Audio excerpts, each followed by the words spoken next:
Are you tired of the same old pro wrestling? Then check out the amazing action on Powerslam.tv, the biggest indie pro wrestling channel in the world.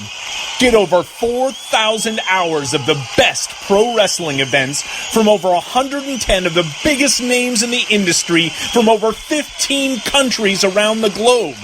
Get your free trial today at Powerslam.tv. The following is brought to you by the Social Suplex Podcast Network.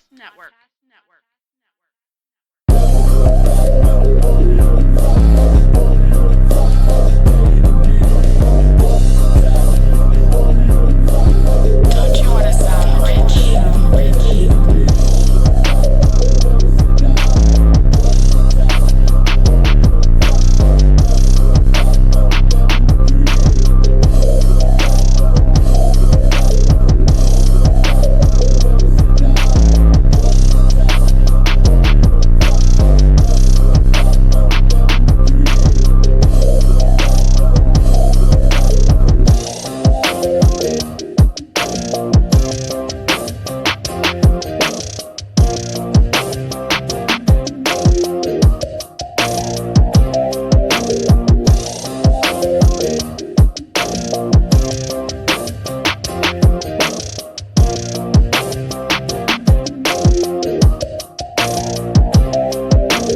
Welcome to episode 32 of Social Suplex's podcast about AEW with a proclivity for positivity.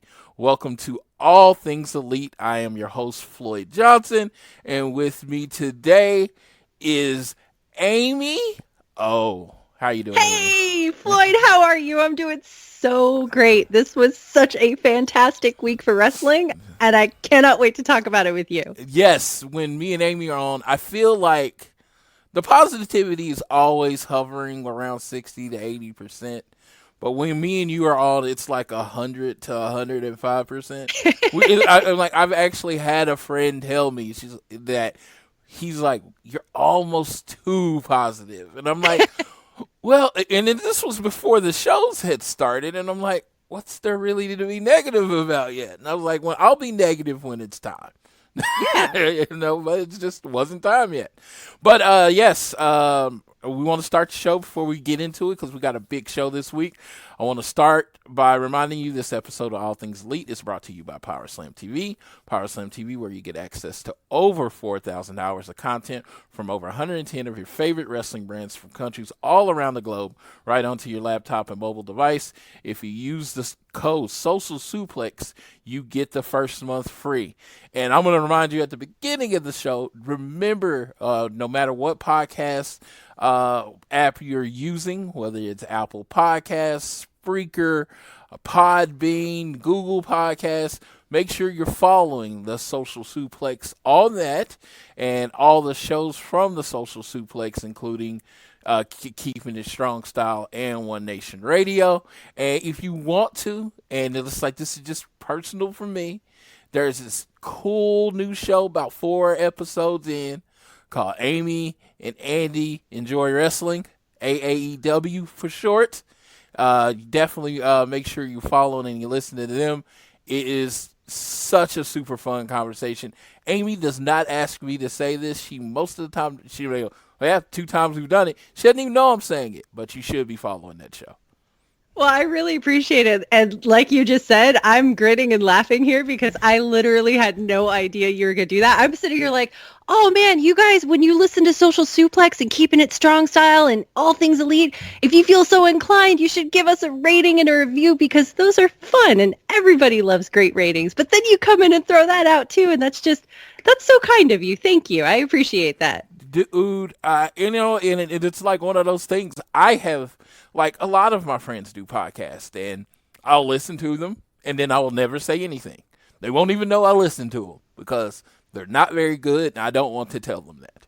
I am a positive person, so I'm pretty sure my first few podcasts that I did weren't very good. They just, I'm not used to talking into a mic. I'm kind of loud at times, and I imagine they weren't good. And my friends listened to the show, and they didn't say anything, and I love them for it because, unless it was good. But there was a lot of people I knew that listened that just didn't have a comment at all because they probably didn't enjoy it. But when I actually like something, and as you can tell with AEW and anything else I like and my football teams, I'm pretty much a cheerleader for it. That's just kind of my personality. And I really like your show. It's like one of my favorite shows very quickly. And it's not just because I talk to you, It's like, no, it's like I've listened to ever since we started doing the show together, the Dragons Den show, I've listened to that show, and it's just like, and I enjoyed it, but it wasn't like, oh, this show that you do with your husband is fantastic. It's like one of my favorite things. I told you, I listen to it as soon as it downloads to my phone. So I know I'm not supposed to spend our whole show putting over your show, but I am like, this is just an honest feedback of how much I like your show. Oh man, I really, really, really appreciate it. It is a lot of fun. And, to just put a quick word about, podcasting in general, like it's such a learning curve. It takes so much to speak into a microphone and just have your words just going out there. And it takes a lot of time and practice to get to a place where you feel like you're doing it. And, that's why I love our show with All Things Elite is that every time I come on, we're having a great conversation before we go. Before we even went on the air, we were like, oh my God, okay, we need to start recording because we're having so much fun just talking about AEW, talking about the shows, talking about what to look forward to. And that's the kind of flow that's just really fun to get into. When you're having fun and enjoying yourself, that's when you've hit those magical moments. So thank you so much for that. I really appreciate it, Floyd. Yes. It's the most natural, like I said, most natural conversation I've heard. I listen to a lot of podcasts that try to sound like podcasts, and they're great. I'm not saying anything's wrong with that. Sound professional, get your information out there, that kind of thing. But yours is so different than that it makes me want to listen to it like now. Because I don't feel like I'm like listening to, it's like I don't feel like I'm listening to something. It's just I'm there with you and I'm doing my work and it's there and it's just we're just all together. Yeah, we're just friends hanging out. Just like when we go to StarCast. It's that same feeling where it's like, come hang out with us. Like we'll get a couple drinks, we'll just hang out, we'll talk some wrestling. That's how it goes. Looking forward to I'm looking forward to StarCast I'm looking forward to StarCast Baltimore this year. They just for everyone to know, they just put a lot of their meet and greets on sale. Cody, the Young Bucks, Aubrey Edwards is doing a meet and greet. So I definitely got to do that one. You can meet the at first AEW or the inaugural AEW Women's Champion Rio. So definitely go to starcast.com and check that out. Oh man, I cannot wait for StarCast Baltimore. StarCast is so fun. It's one of my favorite things to look forward to now because you get all of these really great shows. You get all of these really great meet and greets. And you get to hang out with your friends on Twitter and hang out with wrestlers. Like my husband was playing Magic the Gathering and talking to Brian Pillman Jr. And this StarCast at Baltimore, I'm going to be hanging out a little bit with Nyla's wife, who's really sweet. We've sort of become friends on Twitter. She's just one of the loveliest people I've ever talked to. So I'm really, really excited to hang out with her. But that's kind of the thing is that you just go and you have all of these events that sort of act as a foundation or a magnet that brings you all there. But then once you're there, you're family. Pretty sure that's a slogan for somebody, but it's that is true. Olive Garden when you hear your family. All right, so StarCast is like the Olive Garden of wrestling, but better because it's really good. Oh, that is me and my wife's. That's where we went on our first date, Olive Garden. Aww. And that's kind of our restaurant. That's so sweet. So there, when you're here, you're family. Yeah, absolutely. It's like I don't even think they have they announced a lot of stage shows yet? No, they haven't announced stage shows yet. They've been announcing appearances, but not necessarily stage shows. Yeah, that's what I'm like. It's like, a lot's going to happen over the next 3 weeks as we get closer to there.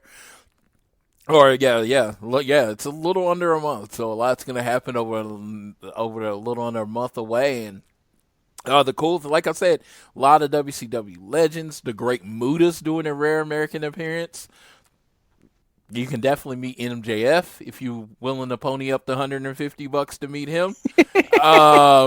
Yes, it's funny. We're gonna get to the AEW more stuff, but it's like I have my AEW turnbuckle pad, and I've literally had everybody sign it, and it's amazing. And the people I don't have signed is Mox, who I bought his meet and greet, Jericho, which I figure we'll get eventually, and one of the people I don't have is MJF. I am so afraid that he's gonna do something to my turnbuckle pad. Oh no, I don't think he'll do anything to the turnbuckle pad. No, he's like throwing stuff across the room. I think he might just sign MJF real big across the whole thing. Oh god, you're right. I don't have anything redeeming to say. I mean, like, I would think that if you spent $150 freaking for a meet and greet, that he would be considerate enough to not do that. But like, it's also MJF, so you really don't know what you're going to get, and you kind of just have to be okay with that. Like I said, I love him. Don't get me wrong, and I like the first time. I always tell the story of the first time I met him, and he just basically insulted me for about 2 minutes, and it was great. But I just like, don't mess up my turnbuckle pad. I'm like, seriously, it's probably, if you think about what I paid for each autograph, it's probably about $2,000 in that turnbuckle pad. Well, and it's also priceless sentimental value. I mean, having a turnbuckle pad signed by everyone in All Elite Wrestling is huge. Yes. So yeah, and you almost don't want to say don't mess it up, because the second you say, dude, don't screw this up, you know he's going to do it. So like, you got to figure out, like, maybe you could have him sign something that's like an iron printing thing, and then you can just put it on the turnbuckle so that you can transfer the ink over onto it. I don't know. Oh, you know what? I'm going to get a note from Cody. There you go. Because I meet Cody first, get a note from Cody to not mess up my turnbuckle pad. That's a really good idea. Actually, no, seriously, you should do that, because then you can frame it right next to your turnbuckle pad. Yes. I was like, Cody, I need you to write a note to MJF to like not mess up my turnbuckle pad. I love that. That's a great idea. I know he's the salt of the earth, but yeah, no, he's great. I love their relationship. It's, you know, when people have always talked about having intricate storylines in wrestling. If you pay attention to Cody and MJF, it's one of the best storylines, because there's never been anything like it. Yes. Well, nothing that I can really remember, where it's just like one guy is completely hates people and despicable, and one guy is like the face of the company.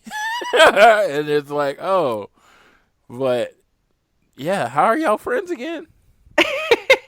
But like, they're really good friends. Yes. But their friendship is just as strong as MJF's prickishness. Yes. I really, really love it. And I love what they've been doing to toy with this. And I know we're going to get into talking about this as we review Dynamite, but it has been delightful to see the sort of twists and turns that they've been taking, both in big ways and in small, subtle ways, like on Being the Elite, for example, or in the show itself, to sort of play with that dynamic. And whatever they decide to do is going to be massive when they finally pay it off. Absolutely. Well, hey, you are the captain of this ship. Lead us through the show, ma'am.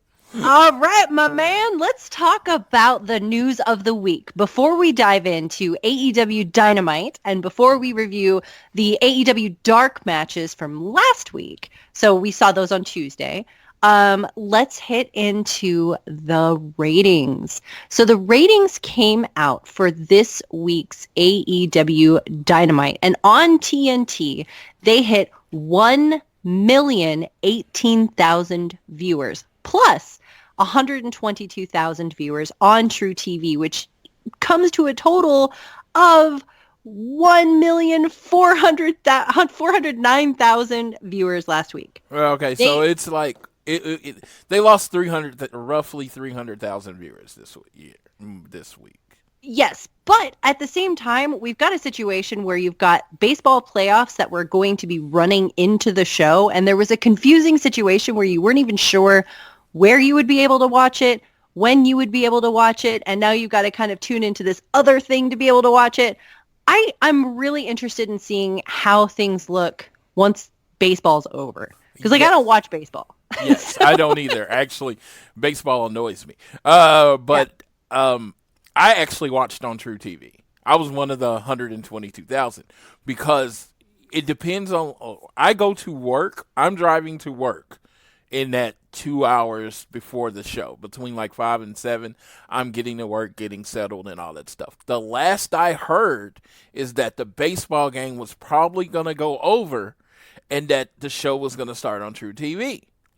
So I even from the All Things Elite site, I even said, well, I guess tonight it's AEW on True TV. And I got a bunch of people replying like, it's on TNT. And I'm like, well, I'm watching True TV and I see it, so I'm going to stick here and, stick here and watch it. And I watched it on True TV. So that should tell you how much backing this show has, that TNT was willing to, basically put the show on 2 channels. Yeah, absolutely. Then the fans that went to the 2 channels to watch it. Yes. They have regularly scheduled programming for True TV. To them, AEW is more important than anything else they had on during that time. You have to think about, not a lot of channels, this is not just like, okay, we're going to give you this 2 hours on Wednesday night and hope it works out. TNT is doing everything they can to make AEW successful. Which is really smart because I don't know what numbers they were banking on initially. If it was, I think, in the 700,000 ballpark or whatever, but whatever number they were banking on when they signed this contract and they made this deal for All Elite Wrestling, for all of the media pushes, the advertising, the appearances and everything else, this has far exceeded everyone's expectations as to how AEW is going to do. And, those were generous numbers. Like, oh, wow, it'd be really great if they could do, 700,000 or 800,000 or whatever. That was like a dream. And now you're hitting 1 million plus 2 weeks in a row. That's a huge deal and a huge success for TNT and All Elite Wrestling. Yes, 1 million. If they do 1 million, I would like to see steady growth. But if they stay over 1 million for let's say the rest of this year and continually grow, that's what you want. And if you talk about if a show is how great the show is, makes the ratings for the next week, oh wow, we're gonna see a big number next week. Yeah, absolutely. Well, and also it speaks to the fact that the shows themselves, the first one, of course, was going to do really well because it's the very first one. But this show, as we'll get into, felt like a pay-per-view. It felt like we were watching a pay-per-view show. It was incredible. And it looks like next week is going to be the same. Yes. To use words I used last week, we are very happy with the ratings, but all you fans, especially people who listen to this show, stay vigilant. Keep telling your friends. Keep telling everyone. They say only 5% of the world is on social media. So I know you tweet and retweet, but there's a limited amount of people there. I'm talking, talk to your friends, family that, you used to talk about wrestling with that don't really watch it anymore. That's what I'm talking about. I'm not talking about being like Joe. I'm not talking about being like the religious people that show up at your door. I'm talking about if you know people that watched wrestling at one time and have fell off, tell them about AEW. So I'm not trying to print out flyers and crap. I'm just saying, hey, people like that, tell them about it because first of all, you're doing them a favor because it's a great show. Second of all, it helps the brand, and we want the brand to be around as long as they can. Yeah, well, and honestly, the biggest part about what makes AEW successful is the fans. Yes, there's a ton of money in it. yes, there's TNT, and yes, there's all of the shows and the travel and the tours and everything, but the heart of what makes AEW successful is the thunderous arena filled with fans. When we're watching these shows and we're hearing these voices that are so loud that they're shaking our windows, and when we're standing up in our living room and we're, screaming and yelling and like reacting ourselves, that is what keeps this going. And that's what's so thrilling and exciting to see with AEW. And it's also exciting to see that with NXT too. And I know that NXT ended up taking a loss in numbers this week. They ended up at 790,000. And I know that had a lot of fans worried. But the thing is that AEW and NXT both, what they have in common is a very passionate fan base. NXT fans are thrilled with the shows, just like takeovers. I mean, before AEW, takeovers were my favorite shows to go to, right along with New Japan shows and now AEW shows. That kind of energy is what carries these shows to be something special, to be something momentous, and to be something worth paying attention to. So that fan base, when we're looking at these numbers, okay, like, we have little bumps in the road here and there. If AEW takes a dip, they're going to have bumps in the road here and there too. But man, that fan base, you keep that consistent and loud, that's where your power is. Yeah, definitely. There is all I can do is agree with that, because it's funny every time I doubt it. Every time people ask me an estimate, my number's always low, but I forget that the base, the foundation of AEW, the strength of AEW is their passionate fan base that is out there telling everyone. And just to throw out some names, people like our co-host Tiffany and Issa and Sydney and all the people, my friend Owen, who's followed the Young Bucks forever. It's just that fan base is always gonna give them like at least. Like, their floor is always going to be very high. Yeah, absolutely. And it's again, like you said, people talking about it. Like my friend who plays Magic the Gathering, she and I have been talking about All Elite Wrestling a few times now. And that would not have happened if it weren't for, the bridging of the communities of Dungeons and Dragons. Sorry, yeah. Not Magic the Gathering, Dungeons and Dragons and All Elite Wrestling. So, it's finding these different ways to connect with people and just sharing in the fun of that. It's kind of like our show, right? Like we share in the fun of what we're watching, and that excitement is contagious. And when you're sharing that in a sincere way, you never know what's going to happen with it. Yeah, and I wanted to actually share a post from Ron Funches about ratings. And Ron is a comedian, hardcore wrestling fan. He has been at almost all of the AEW shows. I think he missed All Out, but he did. He even threw like a watch party at home for it. And he put, like, I hate when people talk about ratings. Everyone knows that the first week, everyone knows that the first week, I'm looking for the exact post because I don't want to paraphrase him, because, the way he put it was really good. But he's like, everyone knows the first week is a spike. What you expect your audience to be week to week is what you get in the second week. So this 1 million viewers is the base. And if that's the base of AEW, and only using it as comparison because there is a show on that does wrestling at the same time, the base of AEW is what the height of NXT was. That's incredible. Just think about that. The highest rating the NXT has gotten, I think, was round 1.1. The second week, that was for NXT was 1.1. The second week of AEW, when they took their first week hit, was 1.1. So wow. So you think about that. I mean, honestly, and this is, like I said, no slight, absolutely no slight to NXT, because I watched their program right after, and it was a great program. But they have a long way. They're going to have to come up with something. It's going to not, I don't think it's going to be bringing the main roster people to it. It's going to be a storyline, because I think that's what's going to keep AEW strong is their storylines.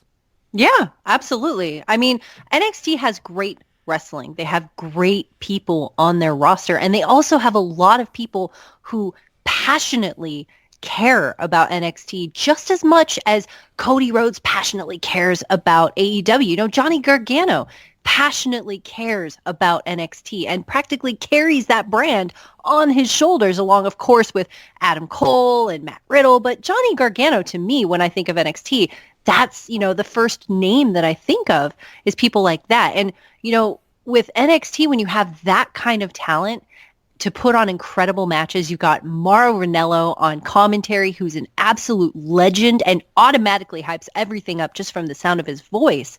The next key ingredient you need there is consistent storytelling, something that brings you back in every time. And I will say, as somebody who loves takeovers and doesn't really regularly watch NXT on a weekly basis, that was always the one thing that I found a little lacking in it when I would come in before and after takeovers and then kind of drop off, was this lack of consistent storytelling. And I know that they've done it with people like Gargano and Ciampa, Candice and Shayna. I know that they've had them there, but they don't have them there consistently around a lot of people. And I think that that's something that they can really build upon. If they start treating their shows as building them up to something momentous, I think that'll really help them out.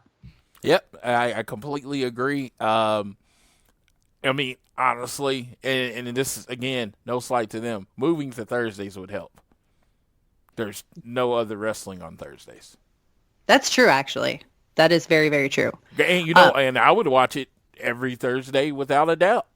It's just one of those things. It's like, I said this on another show I do, but the best comparison is, I consider WWE versus the Raw and SmackDown Kellogg's cereal. Kellogg's is a name brand. It's great, right? But NXT is kind of their great value brand, right? And I'm not saying NXT is not quality. Nothing wrong with great value brand. Saves you money, tastes good, tastes similar to the regular stuff. It's cool. Well, when AEW's putting it on, they're General Mills. I love this, by the way. Yeah, they're General Mills. And, you know, General Mills is another name brand. And you know what? You're always going to pick General Mills over Great Value if you have the money, right? Because, like, you got Lucky Charms. Yes. Like, why not? Yes, because if you have the money, you're going to go General Mills. So it's like Kellogg's, General Mills, and then Great Value. And it's just like Tony Khan and his dad are putting all of their force behind AEW. NXT is the third show. It is the third priority in the WWE's mind. AEW's production value, the arenas with the people in it, everything about it looks better than NXT. Cody, and I brought this up again, Cody, let's talk about the first images you see from the show. On NXT, your first image was, I believe, Adam Cole coming out. The champion, Adam Cole. He's coming out to a smaller stage, well lit, about 200 people in the audience, right? Your first image on AEW, pyro, lights, a person rising up, not even talking about who it is, a person rising up from the bottom with smoke and fire, with his wife on his arm, which happens to be gorgeous, and they come down to this music, and it's this big thing. Not even knowing who they are. Just saying, if you don't know who either one of these are, who is presented as the bigger star? That's true. That's true. I mean, you've got pyro, and you've got smoke, and you've got fog, and you've got crazy music, and you've got a huge arena. Yes, absolutely. Yes, it's just like, if I am a guy that hasn't watched wrestling in a while, don't know Cody Rhodes from Adam Cole. They could be sitting next to me and I wouldn't know who is who. one guy just looks bigger. He's presented bigger. This is the show you should be watching. I would watch both because I'm a wrestling fan, but I'm talking about a person, a Laps fan that's turning through the channels. He's heard about AEW. He's heard about NXT. And his first impression or her first impression watching the show. Which one looks better? Absolutely AEW. Yeah, and it's just like, I'm not knocking NXT. It's just, you're a one-legged man in an ass-kicking contest right now. Well, and so there is an argument to be said about the developmental brand, right? So they're developing, and this is how NXT has been used previously up until their move to USA, which was developing talent for the main roster. Here's the thing, though. If they are set to be going head-to-head and are supposed to be competing head-to-head as they are, AEW has a roster of new people, who are very talented, but in some cases when they very first started, were still green when it came to wrestling in these big arena matches in a giant ring. And they are developing this talent and putting them over, and they're busting their asses and working hard to be on this sort of big show stage. And that's not to say that NXT talent isn't also working hard, because obviously they are. The difference, though, is in the sort of levels at which both companies are treating that developmental process. One of them is more keen to relax and let that kind of take a while and build and sort of play and treat it as a indie developmental version of WWE, while the other is like, okay, you guys are great. We're investing in you for a reason because you're incredibly talented. Let's hone these skills and go. And that big show feel is something I think NXT could benefit from if this was something that they wanted to see continue to grow. Yes, and I mean, and that's what I'm saying. It's just, to use an example, Keith Lee, right? Keith Lee is super talented. He's great on the mic. He does his own entrance music, right? Do you know anything about him? I don't know how much of NXT you've watched. I've watched NXT, and I don't know anything about him. I know he's a big guy that can do really athletic things, but I don't know who he is. As opposed to AEW, and again, we're going to talk about it in a second, Chris Jericho did more to get the people in the ring of him over in one promo than NXT has done in shows. This is the thing that's hard to ignore. I mean, you can love NXT as much as you want, and you can feel for the fans as much as you want, and I do, and I see on Twitter the love and the passion that people have, and I've been to the takeovers. I know how good they can be. They're really talented and really fun and really amazing, but that you're right, and that's hard to ignore. Like, I have no idea who Keith Lee is, and I'm sure that somebody will be more than happy to point me to some great matches and tell me what's going on. Kushida, he left New Japan and is in NXT, and this is my fault for not watching it, but I haven't been following it. There's not really something that's compelling and dragging me in there. I know he's going up against Walter. That's great. Walter's a giant guy who chops people. That's all I know about Walter. There's just not enough there to sort of bring me invested, but that's okay. You're a hardcore fan too. I'm talking about, if you're talking about someone casual or lower, oh my God, they have no idea who those people are. Yeah, none at all. None at all. Yeah. So okay. and also with the, like you said, the wrestling show feel for somebody who is getting back into wrestling, you expect this big show presentation. And if you get it with one brand and you don't get it with the other, you're going to go with the one that you see it in, because that's what wrestling looks like to the person who hasn't been in it in a while. And that's fair.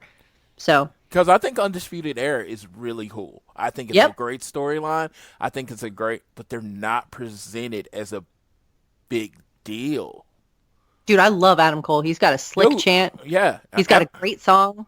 Yeah, I love Adam Cole. It's just when you're watching, he's just not, he's not on Jericho's level. You know what I mean? Oh, God, no. You know what, though? Okay, so we got to talk about the show, because no one is on Jericho's level. Yeah, all right, let's talk about Let's dive in to AEW All Elite Wrestling Dynamite, this week's show that aired on Wednesday. What was it? October 8th, I think. October 9th? All right, one of those dates. Anyway, this was an amazing show that to me actually ended up even better than their debut show. This show felt like a pay-per-view show. The crowd was in it. They were thunderous from the get-go. I mentioned earlier that my windows were shaking. That was not a hyperbolic statement. They literally were. My dog started barking at one point because he thought we had a storm, I guess, from the rumblings of the crowd. I was leaping to my feet repeatedly, jumping up and screaming. I was trying to actually sew my wrestling shirts because I've been altering them. And I was like, oh, I'll be able to do this while I'm watching the show. Yeah, no, I got like 5 seconds into it and that was over with. And that's because AEW started the show with their tag team tournament match, the very first one between the Young Bucks and Private Party. This was a match that many people expected going into it, that the Young Bucks were going to win, but that they were going to put on a great show. They were going to put on an absolute clinic. They were going to put Private Party over, but they were still going to win because they're the Young Bucks. It's the tag team tournament. The Young Bucks are the best tag team in the world, right along with the Lucha Brothers. This match had me leaping to my feet, screaming, losing my voice at the beginning of the show. I had no idea how they were going to follow it. This was incredible. Floyd, what were your thoughts with Private Party and the Young Bucks and the incredible, suspenseful, storytelling, action-packed match that they put on? I fully expected this to be the match of the night, and it still exceeded my expectations. It wasn't the best TV match I've seen this on Wednesday. It wasn't just the best TV match I've seen this week. It was probably the best TV match I've seen this year. Yes, like 100%. And by TV match, I want to clarify, it is a show that has commercials and everything like that. It's not like I love New Japan, but they're pretty. Even their shows are more akin. Even their smaller shows are more akin to pay-per-views because there's no commercials.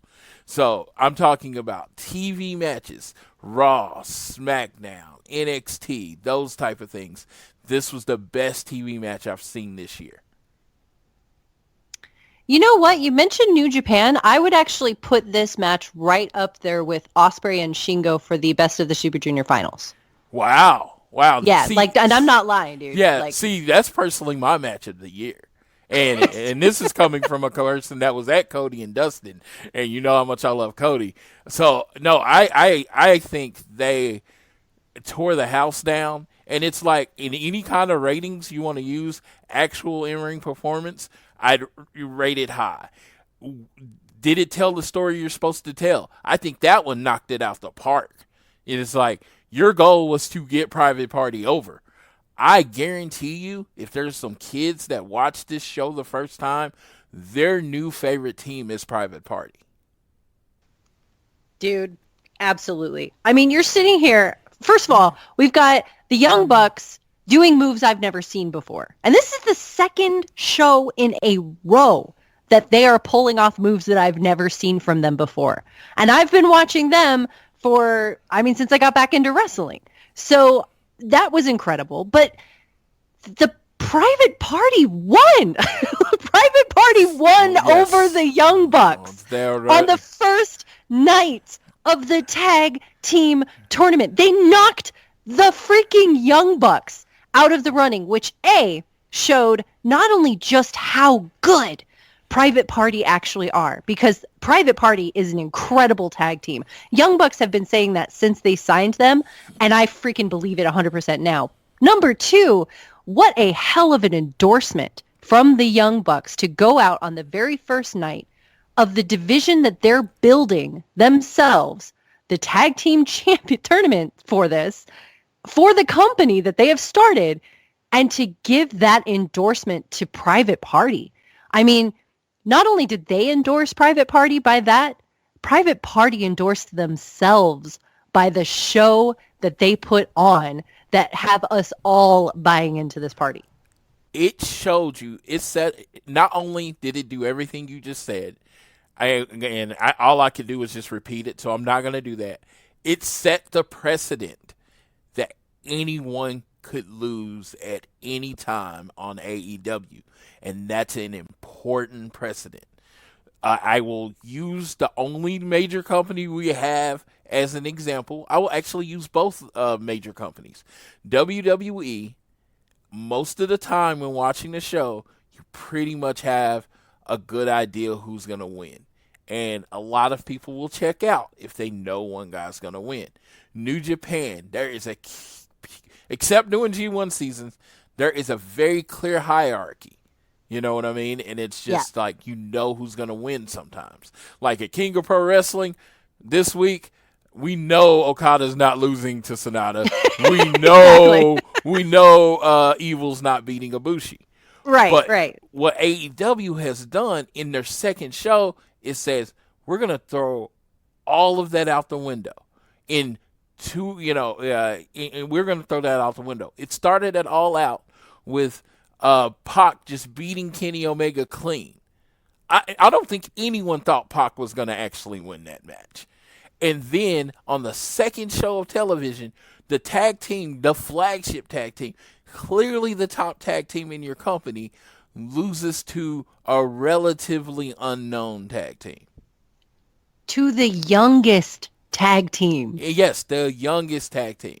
And it's like, only team they had beaten were Angelico and Jack Evans, who can't beat anybody. So I'm just saying, if you're thinking of it, you're thinking of it in a sports type. And Angelico and Jack Evans are like the Cincinnati Bengals. They're horrible. You know what I mean? So they haven't beat anybody. But, now they're going up against the Patriots. And then they won. So that speaks to actually a really good point. Not necessarily for the tag team tournament, because that has its own sort of set of rules. But this is a great analogy for the rest of the roster and the rest of the matches. And that is that quality of wins matter. It's not just the number of wins. If you have a team going up against a team that loses all the time, that's not going to be the same quality of a win as a team that goes after and beats, maybe a 5-time Super Bowl winning team on the very first try.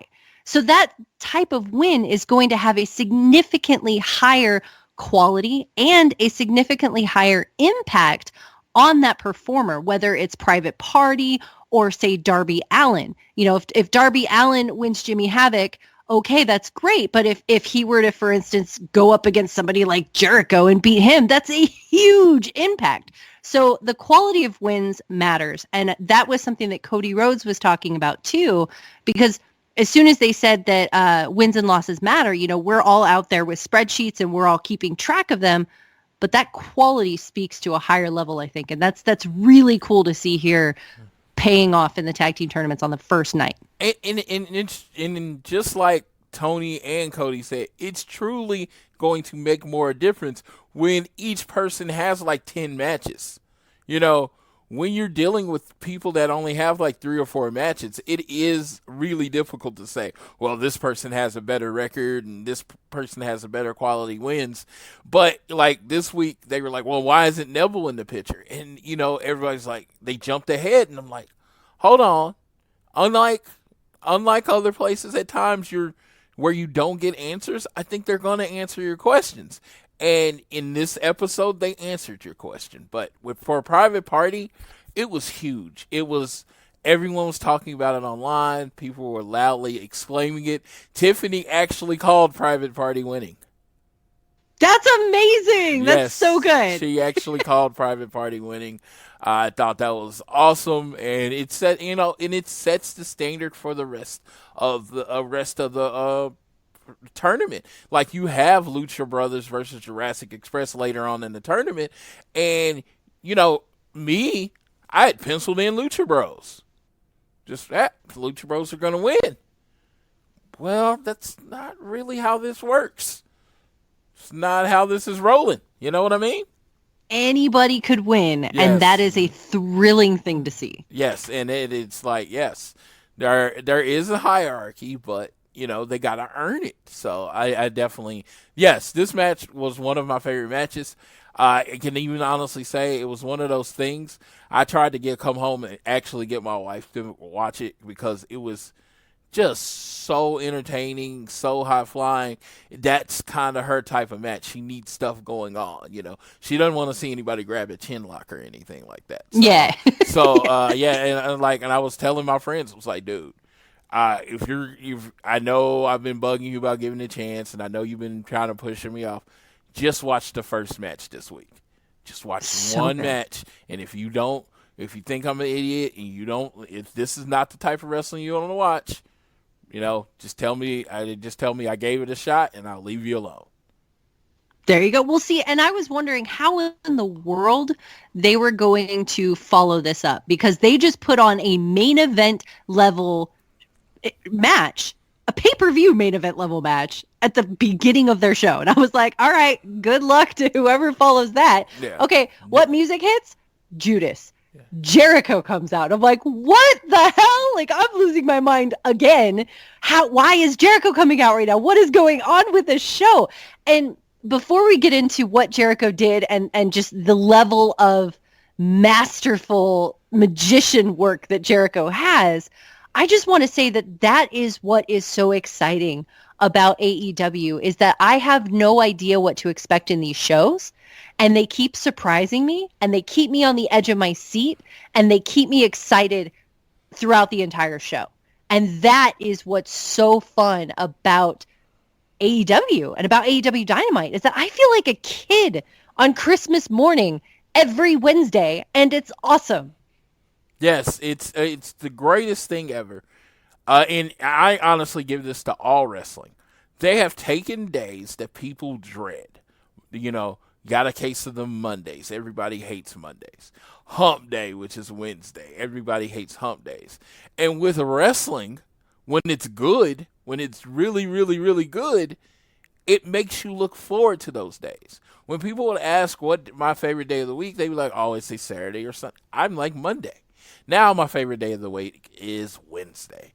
It's like I just want to hurry up through Wednesday. It's like, oh, let's get to Wednesday, because the wrestling is so good right now, and it's so exciting. And when I say this, I mean that for both brands. As soon as AEW was off, I'm sitting there tweeting. I spent about 10-15 minutes talking about it afterwards. I went right to NXT. And I really enjoyed that too. So I'm just saying, it's just Wednesday is just a great night now. Absolutely, man. It's awesome. Yeah. And so we've got Wednesday here. We've just got this crazy match that we watched with Private Party and the Young Bucks. We've got Jericho coming out. Jericho is introducing his faction. He is introducing his faction with Sammy Guevara, Santana and Ortiz, Jack Hager, which I believe that's how he referred to Jack Hager, was Hagar. I'm rolling with it because Sammy Hagar is awesome, and I'm keeping that. And himself, of course. He calls them his closest confidants, and then says that they are the inner circle. And immediatty, Pro Wrestling Tees' website crashed. Yes. Because they don't think I'm special, but I think I was like the first tweet out about it. Really? Yes. I was like, dude, everybody's rushing to get these shirts because I can't even get to the site right Yeah, now. It was madness. It was like all out tickets, all in tickets, double or nothing ticket day. Like, they crashed instantaneously. And they hadn't crashed in years. The No. last time they crashed was the launch of the CM Punk store. Oh, wow. So that was years ago. Mrs. Matt, everybody's like, okay, we're getting the site back up. And so people could order the shirt. And I'm just like, I think it was about an hour before I could get back in. That was kind of constantly refreshing because I just wanted to be able to talk about it on the show. So I wanted to be like, refresh until it came up. So I could be like, okay, this is how long it took me to get back in. It was something like 58 minutes that it was just down. So here is the masterful work of Chris Jericho in the span of 5 minutes. Okay. He comes out and he causes Pro Wrestling Tease's website to crash for the first time in years. Then he gives Sammy Guevara a name of the sexy Mexican god. Then he gives Santana and Ortiz the Backstreet Brawlers. Then he starts he hears the We the People chant when he gets to Jack Hagar. He shuts it down immediately, sort of puts in a little dig at WWE saying, oh, that's a shitty chant from Bad Creative, which immediately gets the crowd like, yeah, this is awesome. And then he's like, shut up. And then he basically builds him up as the most badass person in the company before announcing that they're the Inner Circle. He starts running a promo against Cody and Dusty and Dustin and the Nightmare Family. And within 5 minutes, you've got Jericho getting just thunderous cheers, crashing a massive online retailer, building up a faction, completely putting over 4 other people on the roster immediately, shutting down a chant, getting cheered again, and booed, all in the span of 5 minutes. And 2 things. First of all, they talk about the rub. The rub is you use a bigger star to get over a younger star. There was no more better definition of that or better description than what he did for Sammy Guevara. He took Sammy Guevara from a no-name to a star. He even called him a teenage heartthrob. He basically said, girls, if you're outside, you're out watching, you should be looking at him. He's a very attractive person. I say that all the time about Sammy Guevara. I think I say it maybe a little too much to be a heterosexual male. But he's a very attractive dude. Don't get me wrong. But so that being said, he did more to make him in that sentence than I've seen with anybody on any other shows that quickly. Then, I don't know who gave him this point. Jack Hagar. Jack Hagar. We sticking with Hagar. He focused and looked straight ahead the whole time, emotionless. Like a Terminator. Yes. And I don't know who told him to do that. If that was his idea, if that was something they talked about, his intensity level was that whole time just made him look so strong. And he's so much bigger than everybody else on the roster. It's like he comes off like a 7-footer and badass. And then if you look at, Ortiz and Santana the whole time, Ortiz is doing this like crazy thing with his tongue hanging out the whole time, and Santana is just, looking there, and he's got his gear on, and he has this look on his face like they are killers. It wasn't just what Jericho was saying, it was the whole presentation. Every little thing everyone was doing made them look like so much bigger than they are, and they definitely look like a threat to their rivals, the Elite. Absolutely. And Chris Jericho himself looks like a badass rock star. Like, he is legitimately one of the greatest of all time. And obviously a lot of people say that, but like, dude is the light of this company right now. Even as he's in the brutal, violent darkness, he is the light of this company. I mean, you look at Chris Jericho, you see nothing but pure star power there. And it is thrilling to watch. This promo was incredible. He is the Swiss Army knife for wrestling. You want a hardcore match. You want a work rate match. You want to cut a good promo. You need somebody with a rock star presence. He checks all the boxes. And he's just, like when he comes out and he has that crew with him, you know who the focus of that crew is. But because they're with him, they all come off more just legitimate. Absolutely. It was freaking awesome. So after Chris Jericho ends up leaving, we get one of my favorite parts of the show, which is then again, the excitement is still continuing because then we kick into Jimmy Havoc's entrance theme and you've got the drums and you've got like the song and you're just like, oh my God, Jimmy Havoc's coming out. He looks like a dark badass. And then you get Darby Allin's entrance music and it's just like, oh my God, like I'm so hyped for this. This is going to be absolutely great. And then we get a match between Jimmy effing Havoc and Darby Allin. And it's like this mix of hardcore and brutal and like fighting spirit, to borrow, I guess, a phrase from New Japan unintendedly. But like these guys have all of that in spades. And this match, you know, it wasn't the same high energy as, you know, the Young Bucks and Private Party. But for me, it didn't need to be. It didn't need to be a constant high. I need a place to breathe while I'm also watching an epic match. And this to me was that space where I was like, okay, I can breathe, I can relax, catch my breath, and also watch this great match between two great people. And then once again, by the end of it, I'm just so into Darby Allin that I'm just like, oh my God, this is going to be great.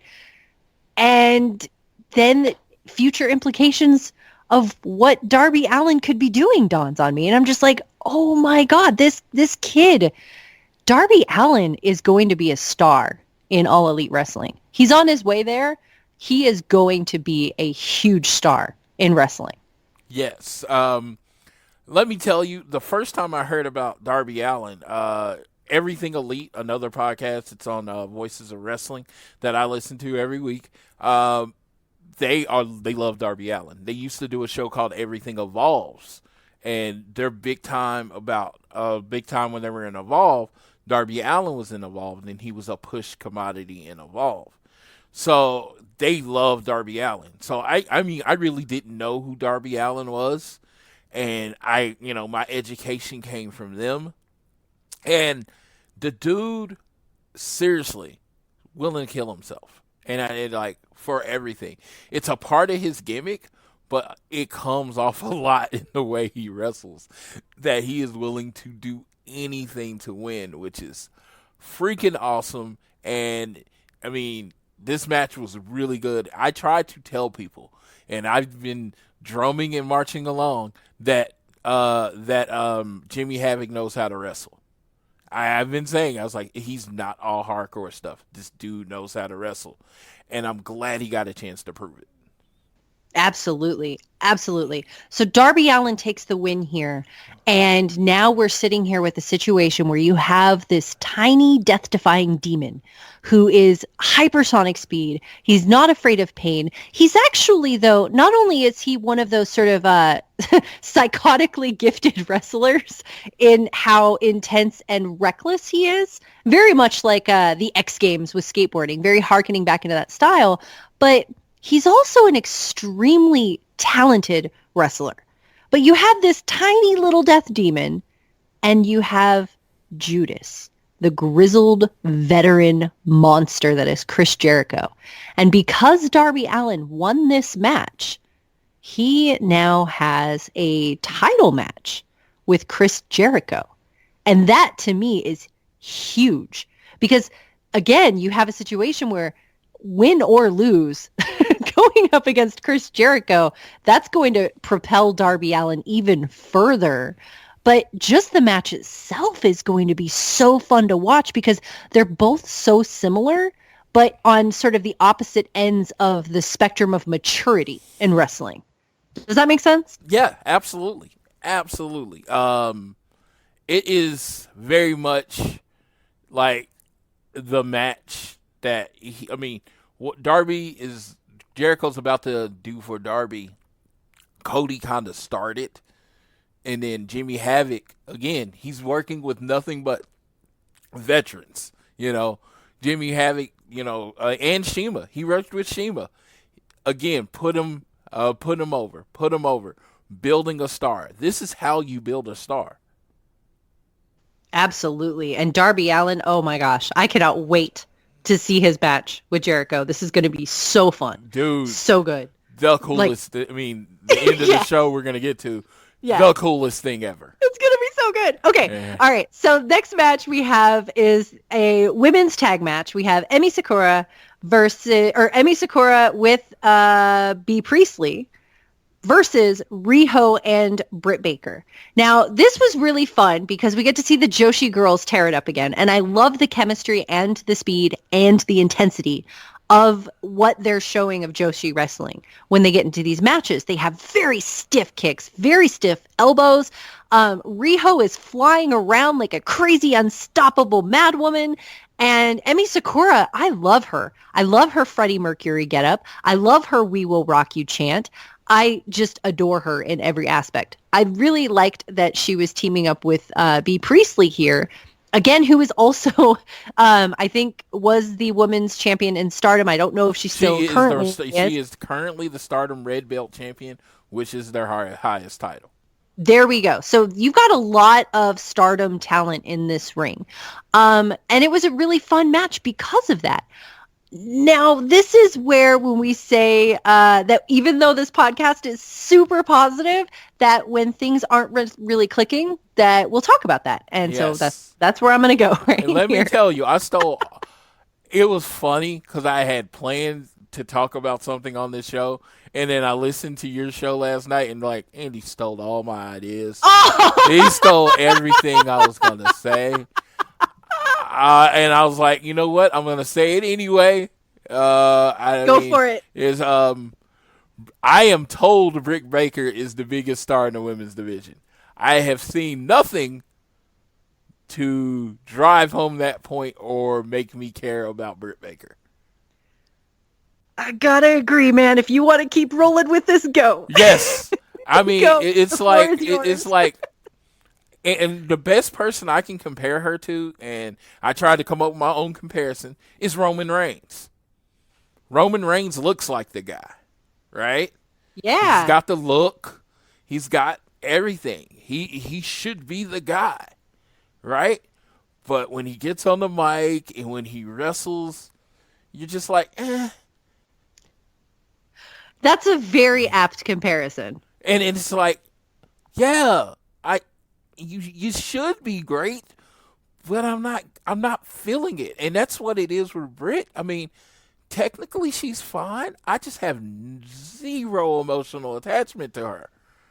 Like zero emotional attachment to her. I saw Yuka Sakazaki wrestle one time, and I like bought her shirt. She's adorable, though. Yes, oh my God. yes. I'm like, and she brought it to me. I literally saw Kylie Ray. I'll use her. She's no longer with the company, but I saw her entrance, and I had an emotional attachment towards her. Never had seen her work. Had an emotional attachment towards her. Nyla Rose, her struggle, got some type of attachment to her. You know, of course, there's Awesome Kong. I could go through the whole roster. But the supposed biggest star in the women's division that's on the posters, that's on the Britsburg, pretty much at, the opening, one of the first women they announced, if not the first. The first woman signing, definitely. And I literally don't, sometimes I'm like, why is she there? Even her finisher is weak. Because the worst thing is when you do a finisher, the same finisher as someone else on the roster, and yours doesn't look as good. So her and Pac effectively have the same finisher, except she grabs the mandible claw with it, and it's just like, it's not on that level. And it's just like, they're on the same show, so that makes it worse. I don't know. I don't dislike Britt Baker. It's worse than that. I have no emotional feelings towards her whatsoever. Agreed. In I wrestling, feel so bad about it. And in wrestling, totally agree. That's worse. Yeah. I Well, would it's feel like how I better feel if I Dark hated Order. her. Yeah. Yeah. Absolutely. It's very similar to how I feel about the Dark Order. And I feel bad saying that because both I want to be supportive of the roster, but also as a woman, I feel like I need to be with my girls and support the women's roster. But the reality of it is that Britt Baker has the look completely, 1,000,000% looks like a top star. She looks like Alexa Bliss, outfit, hair, makeup, everything is on point. She looks like a WWE women's superstar. Yeah. And she looks at the top of her game. But when she comes out, so I'll use this match as an example. She comes out down the ramp and she just kind of looks annoyed. And I don't realize that it might be towards B until I see her get down to the ramp, and then I'm like, oh yeah, B Priestley's there, because she just looks annoyed and she's kind of like talking to somebody on the side, but it doesn't feel like she's Stone Cold yelling, or Becky Lynch yelling. It just looks like she's just talking to somebody. Like, it looks like that there's something else happening in her mind while she's walking down the ramp, and it doesn't feel like she's connected to the match. And that's the thing, is that there's not a lot of charisma there, good or bad. Like, she could be potentially a heel and get super entitled, and that would work for her, because maybe that's something that she can work with. But there's not a lot of character there. There's the presentation of, here's what a top women's wrestler should look like, and that's kind of it. Like, the most interesting thing about her is that she's a dentist. And let me tell you, the whole dentist thing is WWE-fied right now. They mention it way too much. Yeah. I feel like it's a badass thing because she's a doctor. That's pretty friggin' awesome. I do. I commend her. Dude, I commend her. I think she is great. But it's the monster among men level.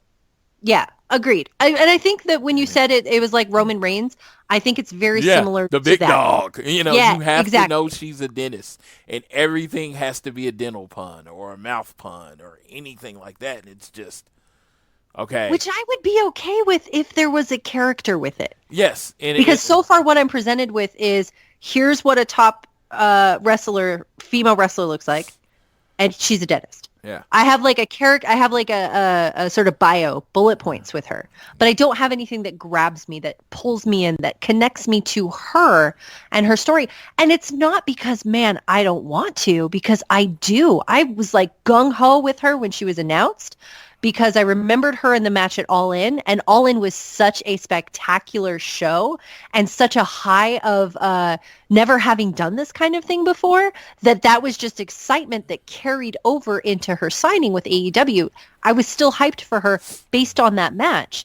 But after watching her, I'm just not connecting with her. Yeah. And I don't think that that's something that's irreparable. I think that's something that could easily be fixed. Just like with Nyla Rose. Nyla Rose, when she first came out with AEW, you could tell that, she could benefit from some training and just kind of building up those moves. Now she's a badass. She's unstoppable, and I love watching her.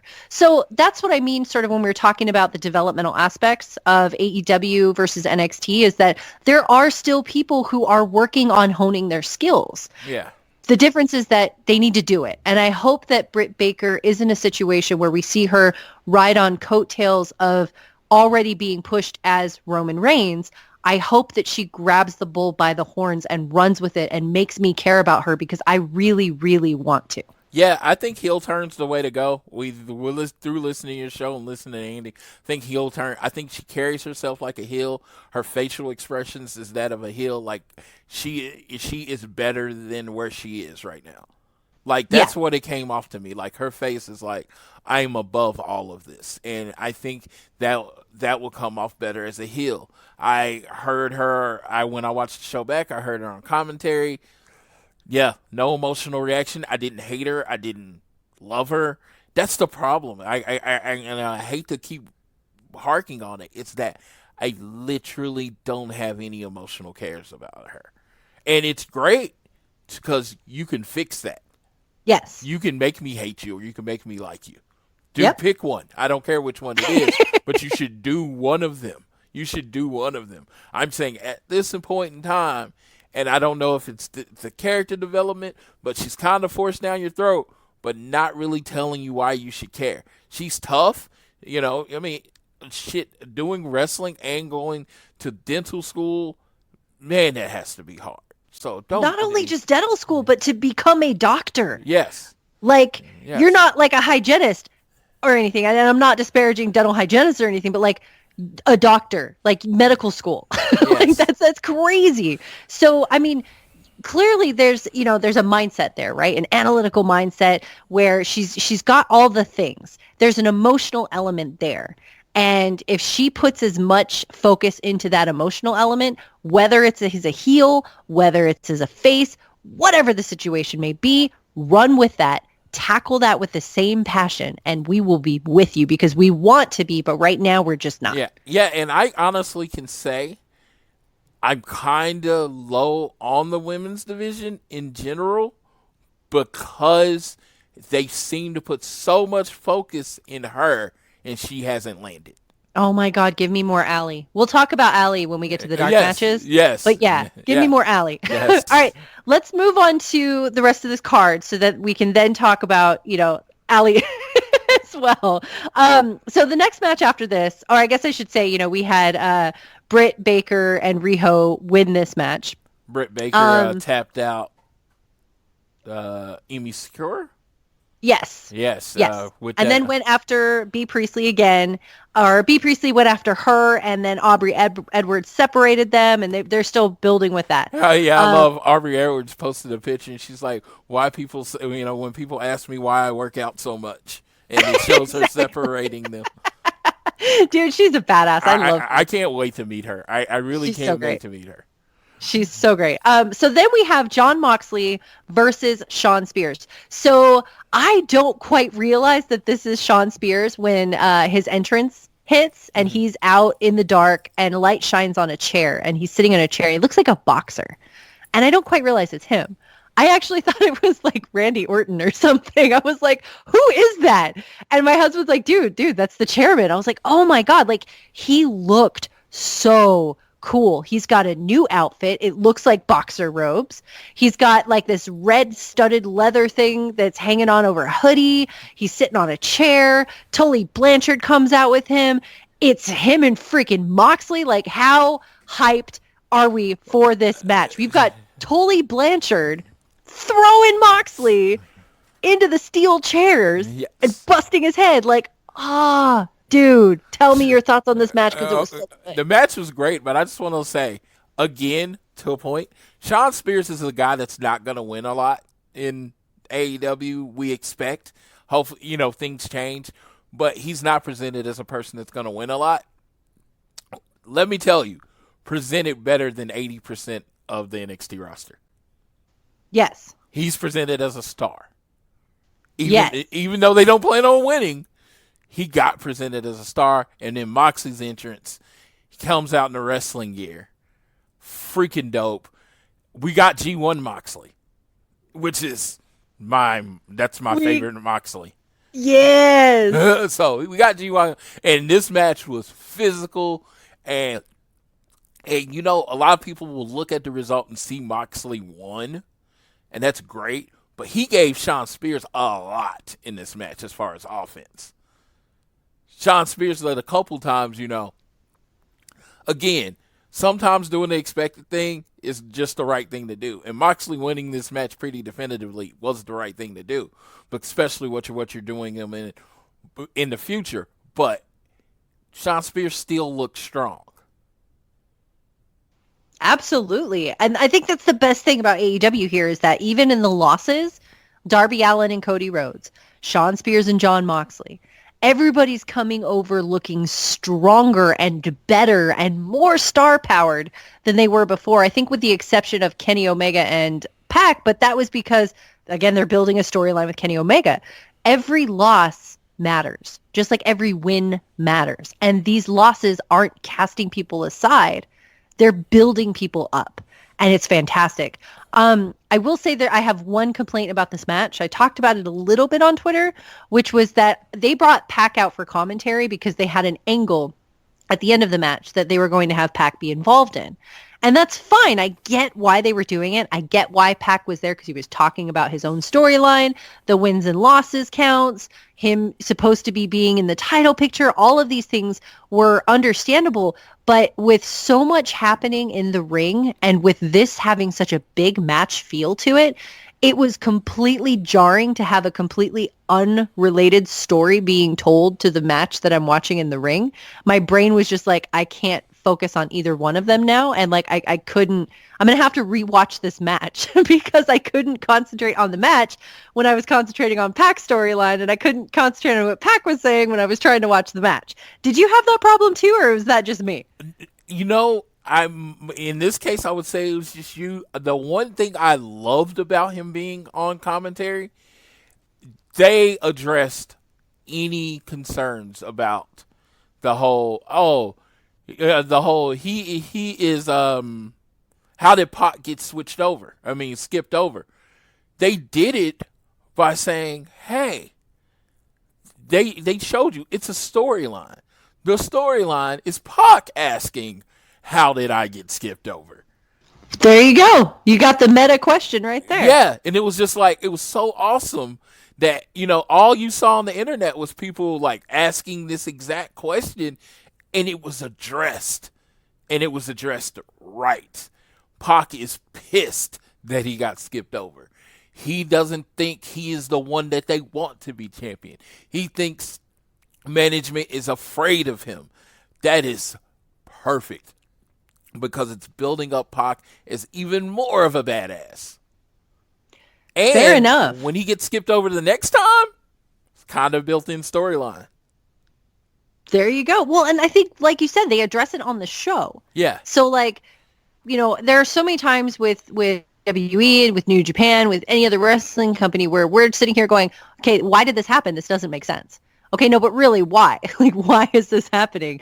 And to have that addressed and be built into the storyline, it's actually brilliant. Even if for me, and maybe it's just the way my brain works, maybe if for me it was really hard to focus on the match because of that, I'm really glad that they did tackle that storyline in the way that they did. Especially because after the match was over, and we've got Mox getting the win here, you've got Pac going after Moxley. And I don't remember what the order of this was. Because we also had Kenny Omega come out. I think Kenny Omega came out first, right? Yeah, Kenny Omega comes out. He has in his hand a broom wrapped in barbed wire and a baseball bat wrapped in barbed wire. The cleaner. Yes, so they get to face off, and he just hands Moxley the bat, and he's like, we're about to go at it. And then while they're doing it, Pac comes up and just hits Kenny Omega in the back of the head with a chair, and just lays him out and basically leaves him there for Moxley. And Moxley looks at him, and then he's like, no, I don't want weakened Kenny Omega. You know, I want Kenny at his best. And he just walks away. Yeah, absolutely. I mean, you know, Moxley's not a guy who's going to want to take someone and kick them when they're down. He wants a fair fight, because a fair fight means a fair victory. If he wins over Kenny Omega when he's beaten down on the ground by somebody from a surprise attack, that's not really a win. If he wins against Kenny Omega in a legit full-on one-on-one match where they've been straight brawling, that is a win. That's a quality win. That's not okay, well, I won after somebody kicked him. That's not a heel. You know, he's not a heel. He is a badass. That was fantastic. Yes, and it was just, yeah, he's a loner. I could see them in the future going back to that, saying, just saying he doesn't want to be in any group. He's his own thing. So, yeah, I like I said, just watching it, it was just completely very contentious situation. They are building up Kenny versus Moxley very, very well. And I have no idea who's going to win that match. Oh my God, me either, but it's going to be so fun to watch. Yes, absolutely. It's going to definitely be fun to watch. I can't wait. And Pac, who 2 years ago was dwindling along in the cruiserweight division, is just this big star. And yep. Nobody cares how tall he is. You know what I mean? He is just represented it as of who he is, and it's working really, really well. Absolutely. Yeah, and it's so simple. It's so simple. It's like what they're doing is just, it's so simple, it's almost frustrating how simple it is, because you wonder how other people can't do it. Exactly. Like, don't pigeonhole people into these little boxes, and then that's it. Let them shine. Let their strengths shine. let them be them. You know, it's kind of like how Matt Jackson had answered a question, I think it was in an interview or something earlier in the week, about whether they were going to divide their roster into a cruiserweight or heavyweight division. He was like, no, like we're not going to do that. I'm so grateful for that, because when I look at other wrestling promotions, WWE has a pretty equal heavyweight junior division, but they treat them dramatically differently. And New Japan has a very one-sided junior and heavyweight division when it comes to either singles, where it's stacked more towards heavyweights, or if it's tags where it's all juniors and they've got like two heavyweight tag teams. So when you have those imbalances, it makes it really hard to use your roster in the most thrilling and efficient way possible, really letting them and their strengths shine. And the way that they're doing that with this is just brilliant. I love it. Yeah, I absolutely love it. Yeah. All right. So, we got the main event, right? yeah, we do. We've got Jericho and Sammy Guevara versus Dustin Rhodes and Hangman Page. This starts out with two legends in the ring. You've got Dustin Rhodes pitted against Chris Jericho, and you're like, oh my God, this is going to be crazy to see them go up against each other. But Chris Jericho tags out. He tags Sammy Guevara back in, and we see Sammy Guevara's strengths shine. We see him kick ass. But we also see Hangman Page and Dustin Rhodes both look like the stars that they are. This match was a lot of fun because we got to see the baby faces of Dustin Rhodes and Hangman Page shine. We got to see them just wrestle, look amazing. Dustin Rhodes is out there, and I still can't believe that, like, he's a veteran, you know? Like, I look at him and I'm just like, I'm so proud to see him out there. It's such a joy to see him out there because I enjoy seeing Dustin Rhodes far more than I ever enjoyed seeing Goldust. And that's not to dismiss Dustin Rhodes as Goldust. It's to credit Dustin Rhodes as who he is, where he harkens back to Goldust, just as Chris Jericho harkens back to the many iterations of Jericho. Dustin Rhodes does the same, but you get it in this like new version of him that's just so exciting to watch. This whole match was a lot of fun. Yes, and if you told me the guy in the red and black with the paint on his face was 35 years old, I'd believe you. I mean, they found the fountain of youth. I mean, he looks like he's at his best playing weight. He does not look a step slower. I mean, I'm pretty sure somebody with super trained wrestling eyes might see something I don't. But he looks just as good. I feel like this whole match was like, okay, make Sammy look good again. And I think they did a really, really good job of that. And a guy that was in the first match week 1, and now he's in the main event week 2 with the world champion as his world champion as his partner. I'm just saying, you know, he stepped up his game. You know what I mean? You're showing the dividends. You're showing the reaping the benefits of joining the inner circle. You know, which is another part of the storyline. And then, again, everything looked good. I actually like this Dustin Rhodes Hangman tag team. I mean, I just think it just looks good. They seem to flow well. You know, Dustin, when he was young, was pretty much Hangman. He was. And, like, you know, he was son of Dusty, but he wore the boots, did the almost the cowboy type gimmick.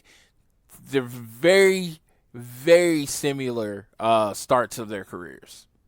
Absolutely, man. And this whole match was just a fantastic showcase of what these people in AEW can do and who they are. And you've got the storyline of the inner circle. You've got the end of the match. You've got Hangman Page on the outside of the ring. He's tangling up out there.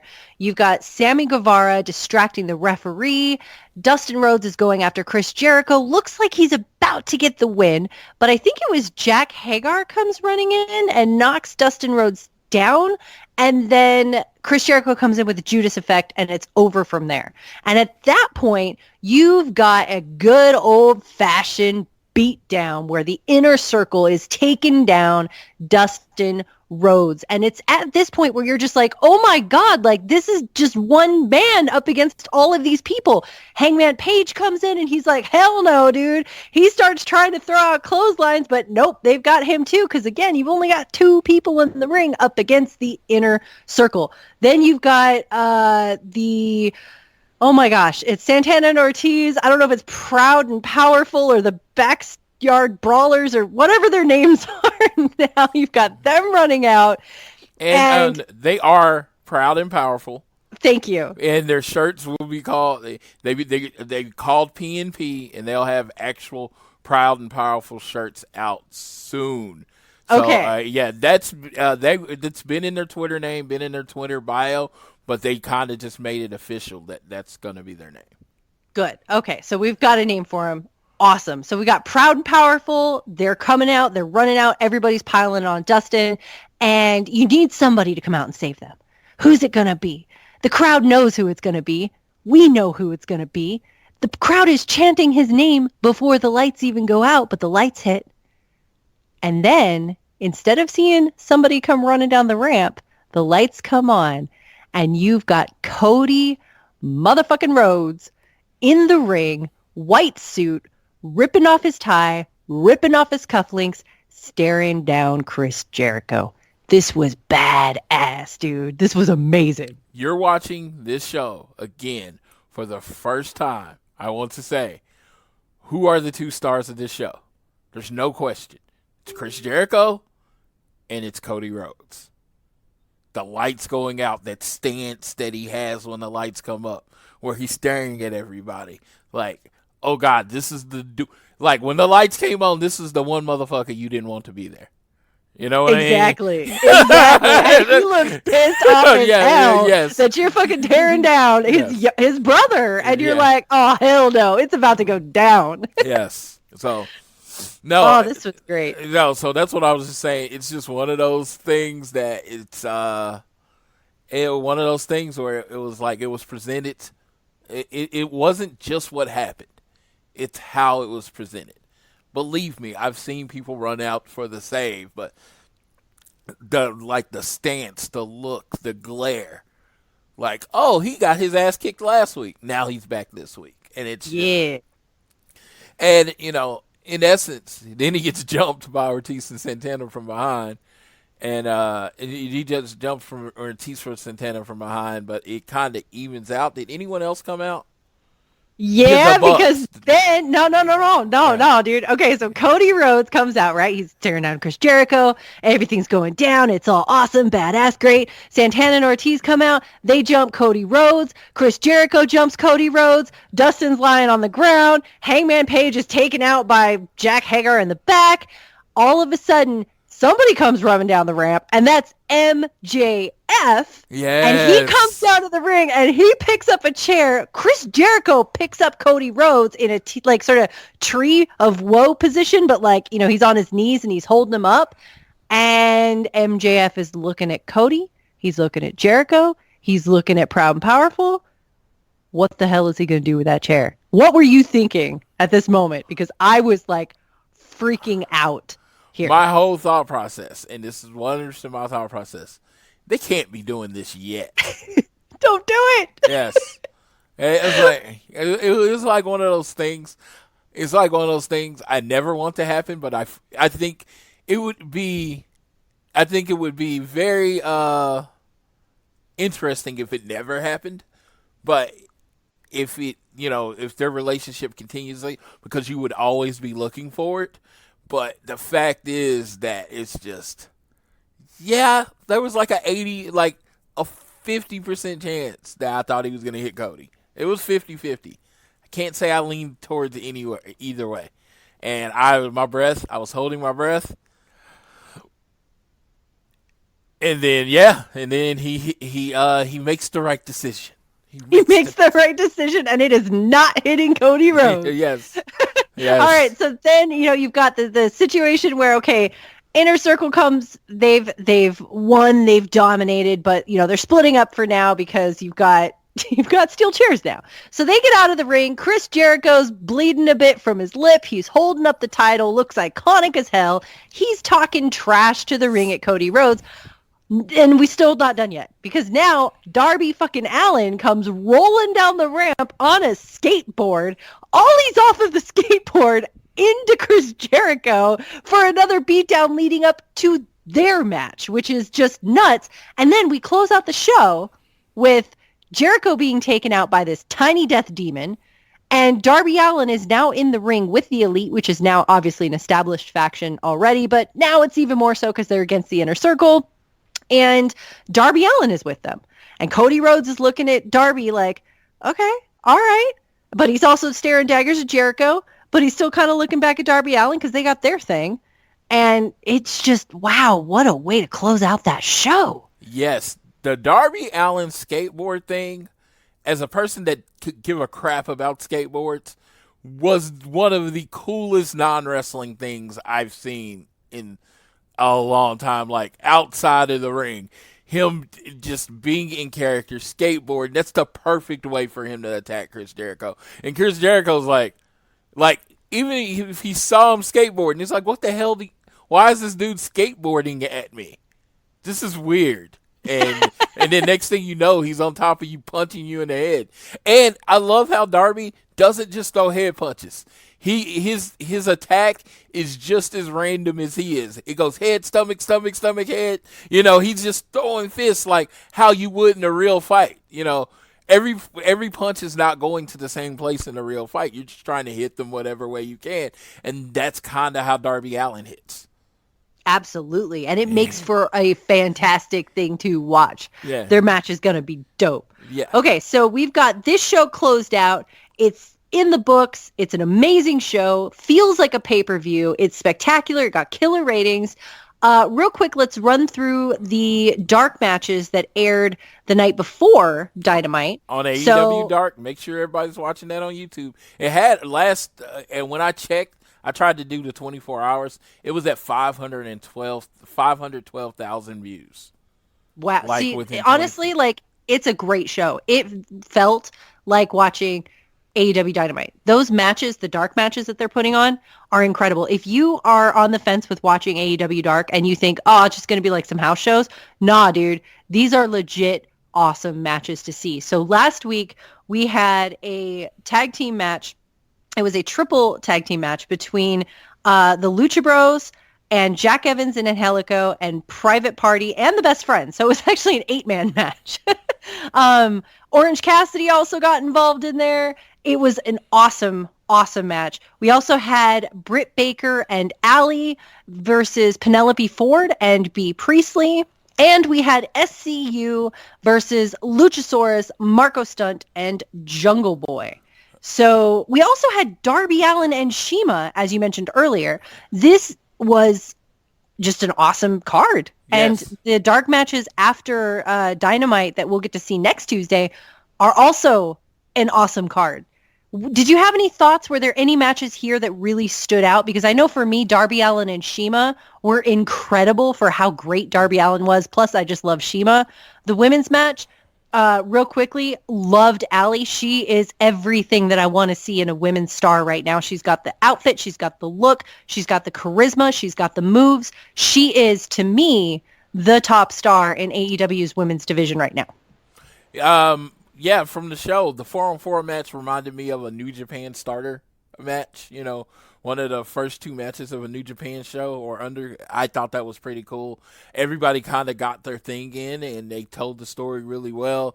And Angelico and Jack Evans are doing everything they can to get over outside the ring. And I think it's brilliant. If you watch everything they're doing while the match is going over, coming down to the ramps, everything like that, I think is very, very strong. You need like a lower card heel team, and they work in that role.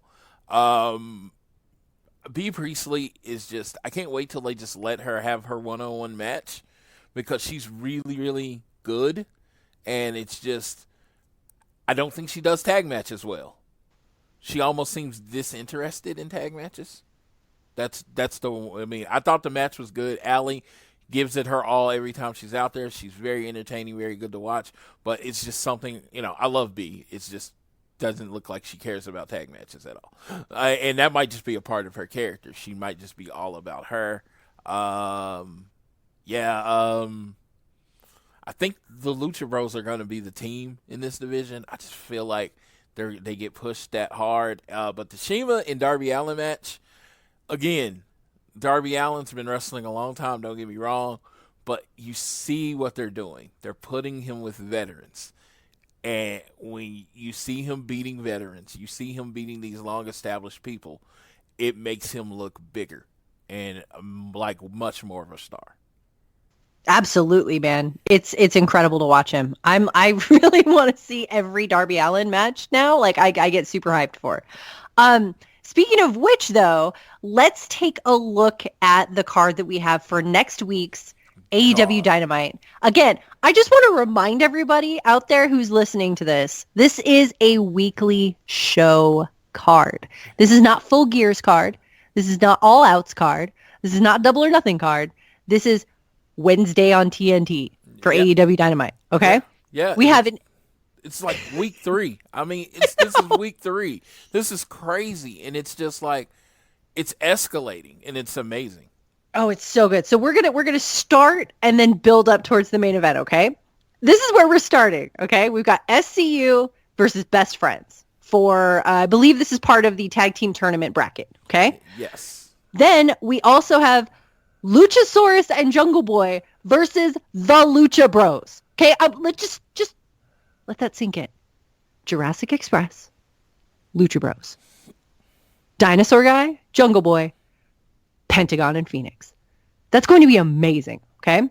Then we have an AEW Women's World Championship match with Riho and Britt Baker. And then we have an AEW World Championship match. We have 2 championship matches on this weekly show card, okay? This is Chris Jericho versus Darby Allin in a Philadelphia street fight. I got chills, dude. How freaking hyped are you for this show? This, technically, the least match on this show, and I don't know, I think you said it, with the Hangman match. Oh, I forgot about that one. No, it's Hangman. The lower card match on this show is Hangman and Kenny Omega against Moxley and Pac. This is wild. Yes. No, I mean, and when you say last week was this is a pay-per-view. If this you is. literally took these 5 matches, maybe put 2 or 3 more with it, and said that's what you're going to get for Full Gear, I'd be perfectly fine with it. Yep. Honestly, legit. Yeah, I'd be legit. Perfectly fine. This is an amazing show that we're getting on a Wednesday. And it's just and they make sense. This is not them shotgunning matches to try to get a number. This makes sense based on the stories they've been telling. Every single match. Every single match has had a build. Every single pairing has had a storyline. And I can all but guarantee you that this street fight main event isn't going to be ending in some BS DQ. Yeah. Yes. We're not going to have a Hell in a Cell outcome here. This is going to be legit. This is going to be a street fight. Not only is this going to be a street fight between Tiny Death Demon and Grizzled Demon Judas, but this is going to be a street fight in Philly, dude. Yes, and he said it. The Painmaker. That's who he's getting in this match. He's getting the Painmaker, Chris Jericho. So now you might see the little lines on his eyes that he sported in New Japan, because Chris Jericho is very good at redefining himself, calling back things. He says he's getting the Painmaker. You know what, though? If he's fighting Darby Allin, you can put on the Juggalo face paint, and I don't even care. Yeah, because it's kind of matching Darby Allin's face paint. It is great. And, sticking with wins and losses matter, Britt Baker has gotten a pin in pretty much every tag team match she's been in. So she's earned the title shot for the women's match. Like Absolutely. I do want to see more one-on-one women's matches. Don't get me wrong. I think they do need to do more one-on-one undercard women's matches, but it's been 2 weeks, so I'm not tripping. But when you look at it, it's just this card's so stacked. It's like there's no bathroom break matches. Nope. They don't roll like that. You better use the commercial because they're coming back straight to action. It was something I wanted to point out earlier, and I think you probably noticed this too, how well paced the show is. Yes. You do not Absolutely. get bored. No glazed over looks on your eyes. It's coming. It was like everything happened in the first match and that first promo, and it was like 45 minutes into the show, and I couldn't believe it.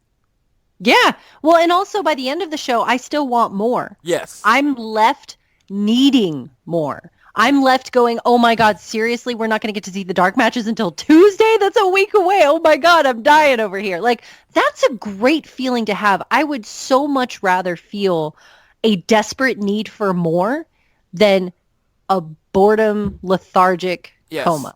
I will tell you this. It has driven home the last 2 episodes of SmackDown and the last 2 episodes of AEW and NXT have proven to me, has driven home this one simple fact, that 2 hours on a weekly show is enough.